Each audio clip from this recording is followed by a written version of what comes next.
Hi guys, it's Serge from Fan. So today we're going to do a review of the last software update I got, 2020.40.8. I'm a bit late on this review. A lot of you might already have it, but I will focus on the new features, but also on some improvements in terms of speed sign recognition. We'll go on the road and we'll have a look at what actually changed.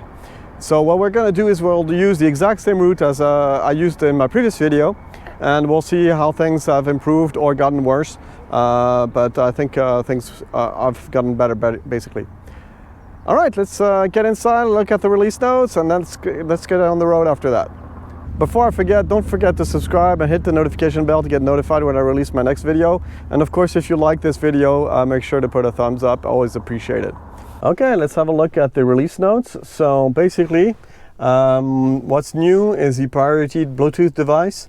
So this is basically just in order to avoid having the car connect to a different device. For example, if your wife is in the car also and you've paired the car with both phones, then you can say which one is the priority device.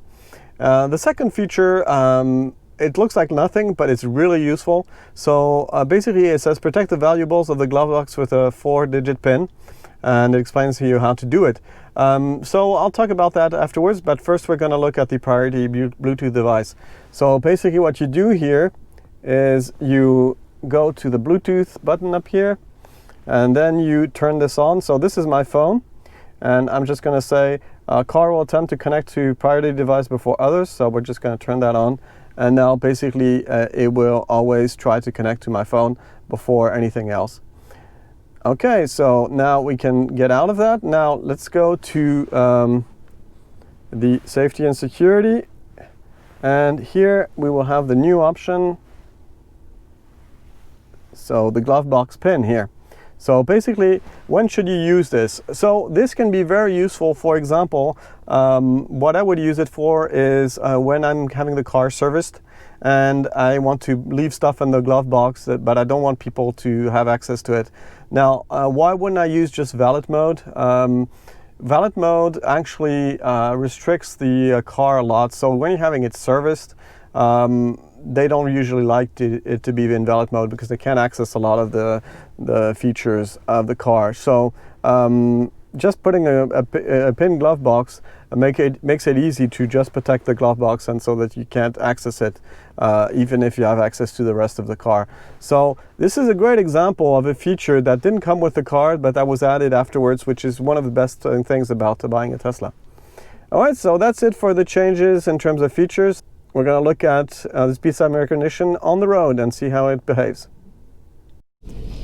Okay, so we're going to get to a place where we had speed sign recognition that didn't work properly because of what I said earlier, was the basically the fact that here you see this speed sign 30.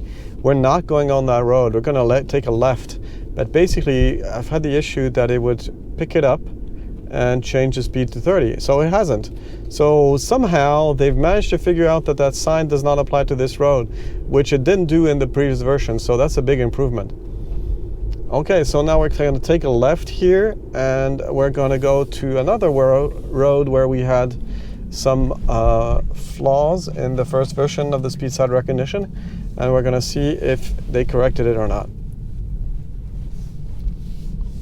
Also, one thing that's quite frequent in Switzerland, although I recently learned that it's not legal, is that the speed limit signs are on the left side instead of the right side.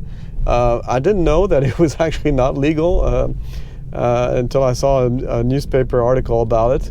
But as you see here, the speed sign is on the top left, and it will pick it up, I think. Yep. So that's good that it works.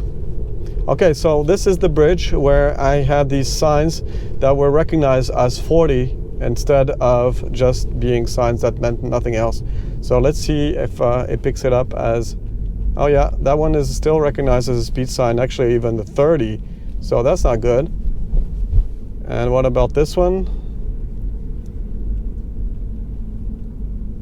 And this one it has properly ignored. So that's weird, because last time I did this test, I did it before, I did not have this issue. So it's still having some problems, and here it should recognize, but actually you see the speed has been up to 80 now, and now it's back at 50 as it should be. So yeah, it's not perfect yet. There's still some weird things going on.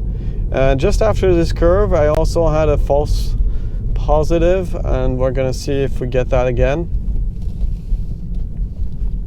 So here, there's on the left end of limitation, and you see this 2.5 tons here. That was recognized as a speed sign a few times, but it's now properly ignored. So yeah, there's definitely improvements. I didn't see that that sign was recognized as 30. What was interesting is that it still kept the 80 speed limitation that's on the road. So that's on the database of the map. So there's definitely some kind of algorithm where it's choosing between the two now that was not there before. This is a beautiful passage through the woods. Okay, so here we're back another place where there were some errors. So you see there's a 40 sign with that other sign below that's always causing a misread. So now it says 40 here, and that's pretty stable, I think. Yep. Now here there's another 40 sign up here, and it's displaying that one as well as the runner, which is good. And once we get down the hill here, there was another issue with the end of limitation, so we'll see if it picks that up.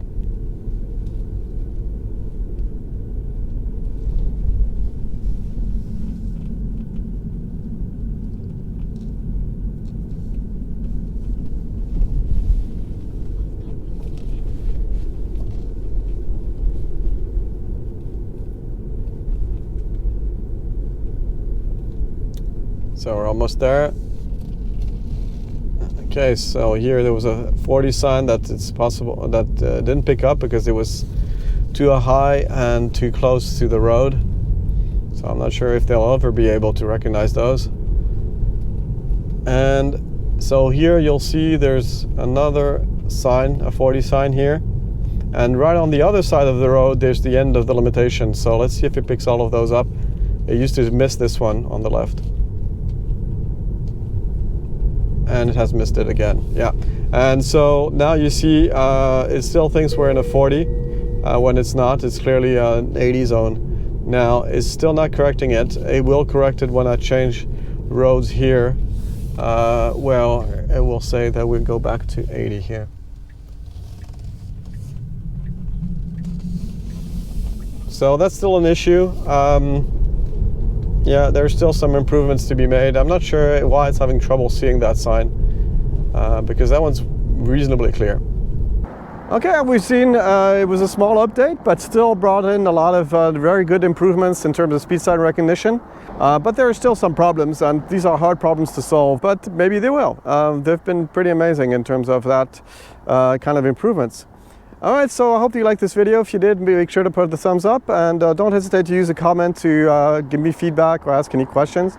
And of course, if you're interested in buying one of these cars that keep getting better every time I do a video, it seems, really you should use a referral code. You'll get 1,500 kilometers of free supercharged electricity, and so will I if you use mine. So thank you very much for everybody who's done it already.